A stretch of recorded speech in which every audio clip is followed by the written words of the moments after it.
Now, I know Christmas isn't until December, but you all know last year I celebrated Christmas in July by reviewing the movie Noel. But that's not what I'm going to be doing because I'm about to continue a Cinderella story with the fifth movie, which took place during the holiday season. Let's talk about A Cinderella Story Christmas Wish. Big D's Entertainment Rankings and Reviews. So, greetings, my fellow YouTubers, and welcome to Big D's Entertainment Rankings and Reviews. My name's Doyle, better known to as the Big D. So, I'm going to bring to y'all another review of the Cinderella Story franchise. If you've not seen my reviews for the other movies, click on that card for the playlist, and you can catch what you might have missed or see them again if you'd like. Give you a few seconds. Okay, that'll do it. Alright, now let's get into A Cinderella Story Christmas Wish from 2019. Starring Laura Marano, best known for her work of being half of Disney Channel's Austin and Ally, and she was also one of the original 5 classmates on Are You Smarter Than a Fifth Grader, along with Gregg Sulkin. The film was released in October of 2019 digitally on the 15th, and then 2 weeks later physical media followed, which that was unfortunately before Halloween. Weird. But overall, the film was released by Warner Bros. Home Entertainment for their Blue Ribbon Content subsidiary. And let's get into the story. Now, our Cinderella is Catherine Decker, or Cat for short, a young teenage girl who dreams of becoming a great singer-songwriter. Unfortunately, after her father Jason died, she is left in the care of her evil, snobbish stepmother Deirdre, excuse me, my mistake, and her equally, well, cruel and snobby stepsisters, Joy and Grace. They work Kat to the bone as a servant, have full control of her inheritance, and take a big percentage of her wages from work. And Kat's goal is to make enough money to move out of her home and pursue her dreams.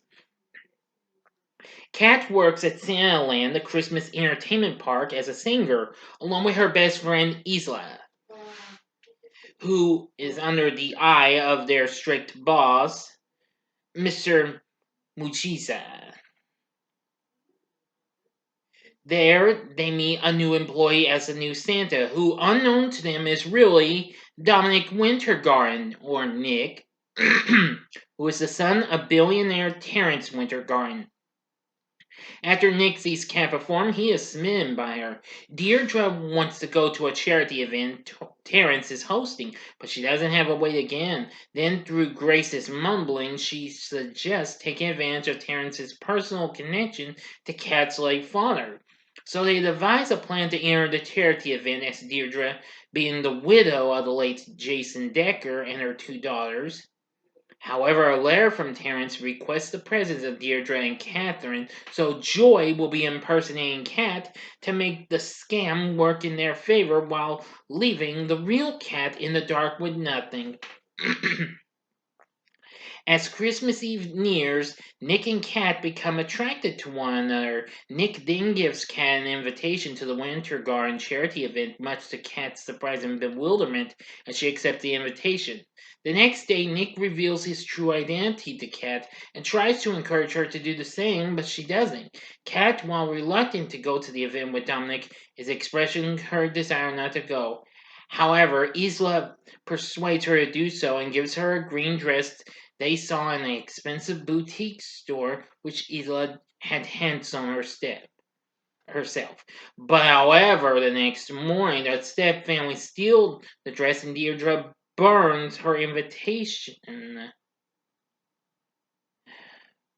Well, in other words, Kat's invitation to prevent her from going. So she calls Isla about what her stepfamily did and is informed that Dominic has invited her to come over to his home and hear her sing with his friend. When she does come over, Kat gets an unfriendly appreciation from Nick's friends, especially his girlfriend, which eventually causes her to leave. Now for the final act and ending. As always, the procedure you know. 5 seconds to stop. Go to the description box below and fast forward to the time below. If you've seen this movie already, which I hope you have, continue on. But if you haven't, then, well, you were warned, so that about covers it. Here we go with the 5 seconds now.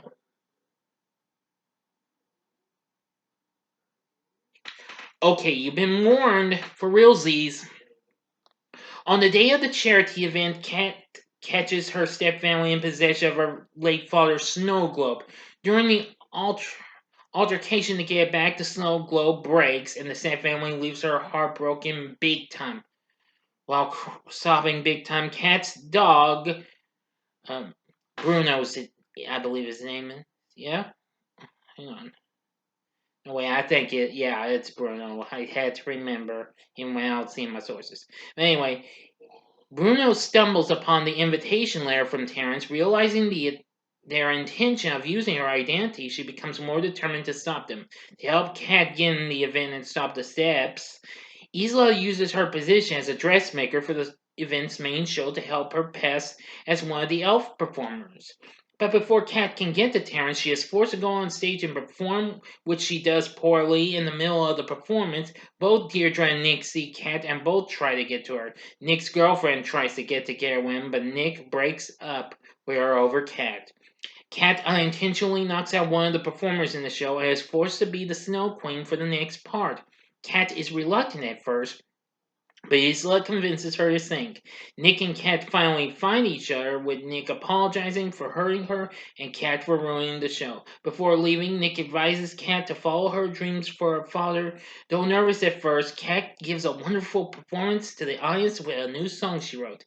After the show, Nick introduces Kat to Terence. After hearing Kat's problems with her steps and her financial insecurities, Terence offers to help her with her problems as a last wish to his late friend. Then he orders Deirdre, Joy, and Grace to leave, and Nick and Kat finally accept each other and they happily dance together. End of story. So, what did I think of a Cinderella Story Christmas Wish? I gotta say, this was definitely a good movie. Well, despite I didn't see the fourth one until just more recently, this proved to be a very good Cinderella story. I'm impressed with how this story did well. I mean, I never thought this would be so much fun. But anyway, I gotta give young Laura Marano credit for playing Kat. Very good. Greg Sulkin playing Dominic. Very good. Isabella Gomez plays Isla. Very good. Barclay Hope plays Mr. Wintergarden. That was pretty good too. Now we have Johanna Newmarch as Deirdre, Lillian Duchette Rush as Joy, and Chanel Pelosa as Grace. Yeah, they weren't too bad either. Deirdre, not quite the best stepmother. I mean, well, this was a different type of actress because I've never encountered her before, but all the other stepmothers from the previous four films, I am familiar with their actresses. But even so, I really thought this was probably one of the most amazing Cinderella story films there ever was. At least for now, until I see that brand new one. But anyway, it's really good. I've seen it twice on Netflix. It's got a pretty good cast. It's got a pretty good story and the score by Jake Monaco. Oh, and I almost forgot the film was directed by Michelle Johnson, who recently did the previous installment. Boy, I almost left her out. My apologies.